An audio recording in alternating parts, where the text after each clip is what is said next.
Bismillahirrahmanirrahim. Alhamdulillahirabbil alamin wassalatu wassalamu ala asyrafil anbiya'i wal mursalin wa ala alihi wa sahbihi ajma'in. Rabbi shrah li sadri wa yassir li amri wahlul 'uqdatam min lisani yafqahu qawli, amma ba'd. Pada pagi ini saya akan berkongsi dengan tuan-tuan dan puan-puan sekalian. Bersempena dengan hari pertama kita berada dalam tempoh kawalan PKP, saya akan berkongsi bersama-sama dengan tuan-tuan dan puan-puan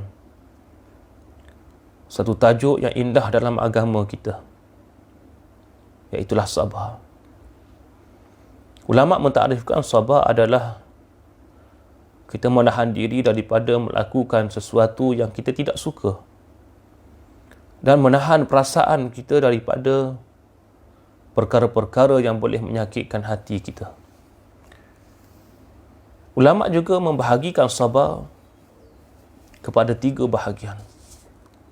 Yang pertama adalah sabar dalam melakukan ketaatan kepada Allah Subhanahu wa taala. Contohnya ibadah sembahyang. Itu ketaatan kepada Allah. Dia tak akan dapat dilakukan melainkan dengan kita sertakan sifat sabar di dalamnya. Puasa merupakan ketaatan kepada Allah. Tidak akan dipikul melainkan orang-orang yang ada sabar dalam dirinya. Ibadat haji merupakan ketaatan kepada Allah. Tidak akan berjaya melainkan memerlukan kesabaran. Yang keduanya adalah sabar dalam meninggalkan perkara yang diharamkan oleh Allah. Allah Ta'ala menjadikan manusia bersama-samanya adalah nafsu. Fitrah manusia suka kepada kebaikan. Namun manusia diciptakan oleh Allah bersamanya nafsu yang sentiasa mendorong, mengarahkan dirinya kepada kejahatan, kepada kelemahan, kepada kekejian. Perkara yang zalim, perkara dosa. Maka tahan perasaan kita, diri kita daripada melakukan dosa merupakan tahap kesabaran dalam agama. Yang ketiganya, ulama membahagikan sabar dalam menghadapi kesusahan dan juga kepayahan. Contohnya kesusahan dan cabaran yang dihadapi oleh Nabi Nuh alaihissalam, Nabi Musa alaihissalam, Nabi kita Muhammad sallallahu alaihi wasallam, menyampaikan misi dakwah, menyampaikan ajaran Islam dalam keadaan ditentang oleh umatnya. Nabi Nuh berhadapan dengan keluarganya sendiri, isteri dan anak-anak. Nabi Allah Musa alaihissalam berhadapan dengan pengikut-pengikutnya, menyampaikan misi dakwah. Nabi Allah Ibrahim berhadapan dengan ayahnya, masyarakatnya, tetapi mereka berjaya berhadapan dengan semuanya itu kerana ada sifat yang indah, iaitu sabar. Nabi kita Muhammad sallallahu alaihi wasallam tidak ketinggalan. Nabi-nabi yang banyak diuji. Rasul-rasul alaihi wassalatu wassalam yang bergelar sebagai Rasul Ulul Azmi. Di kalangan para rasul ada rasul-rasul yang banyak diuji oleh Allah. Dan mereka sabar menerima segala-galanya itu kerana Allah Subhanahu wa taala menjadikan rintangan dan halangan untuk menguji manusia dan meninggikan martabat manusia. Ulama juga membahagikan sabar ini kepada 2 bahagian. Kerana berdasarkan kepada firman Allah Subhanahu wa taala. A'udzubillahi minasyaitonir rajim. Ya ayyuhalladzina amanu isbiru wasabiru warabitu wattaqullah la'allakum tuflihun. Wahai orang-orang yang beriman, bersabarlah kamu semua menghadapi segala kesukaran dalam mengerjakan perkara-perkara kebaikan.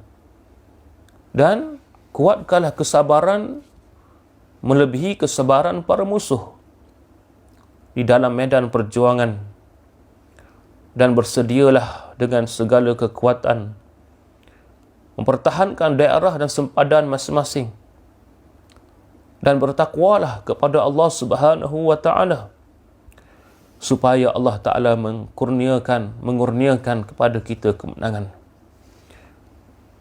Berdasarkan ayat ini, ulama membahagikan sabar itu kepada dua aspek.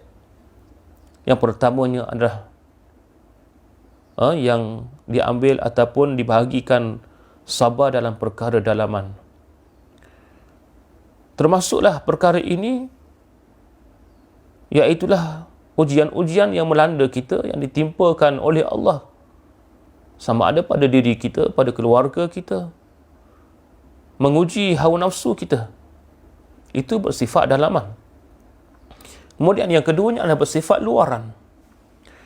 Sabar ini adalah ketika mana Allah Ta'ala uji kita, diancam oleh pihak musuh, kita berhadapan dengan fitnah yang dibuat oleh para musuh dengan pelbagai kejahatan, seperti mengancam masyarakat Islam, mengganggu gugat kedaulatan, keamanan Islam.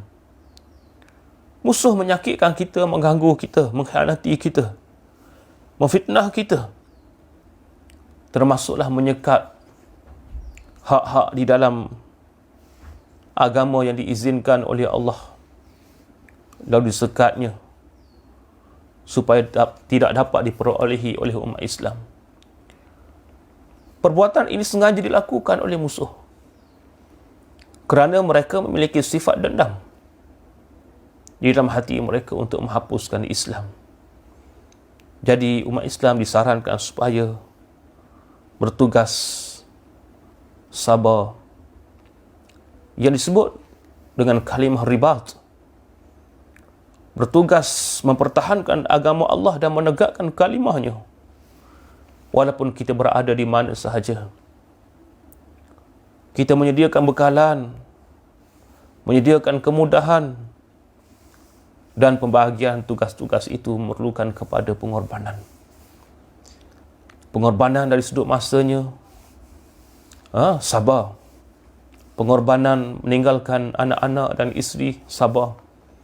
Pengorbanan meninggalkan kampung halaman, sabar. Pengorbanan harta benda, sabar. Semuanya adalah kerana ribat, menjaga agama Allah Subhanahu wa ta'ala. Mereka ini dipilih oleh Allah.